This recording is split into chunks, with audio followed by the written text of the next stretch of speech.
Sa number 3, magapabilin ang 10-day quarantine period para sa ginapatuman nga isolation sa syudad sa Bacolod sa mga fully vaccinated nga COVID positive. May report si Nico Delfin. Sa ginpagwa nga recommendations ng Department of Health, ginpanubuan na sa 7 ka adlaw ang quarantine period para sa mga COVID-19 asymptomatic patients nga fully vaccinated.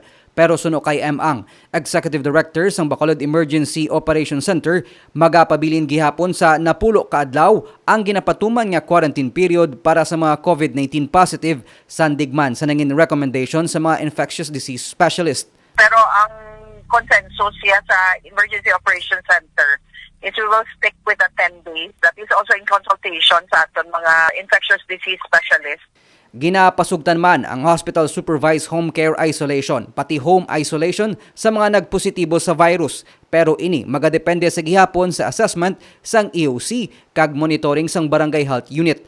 Aprobado naman sang DOH nga mangin optional ang testing sa mga vaccinated nga asymptomatic close contact kag pwede gamiton ang rapid antigen test. Kung nag-rapid antigen test ka, considered na siya nga mag-positive ang balik sang test, you are treated as positive.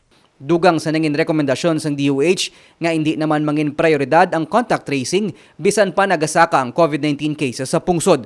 Suno sa pamunuan sang DOH nga ang panibag-o nga pagsulundan ang sandigman sa mga scientific evidence sa effectivity sang bakuna kag sa characteristics sang virus. Nico Delfin para sa DG Cast Negros.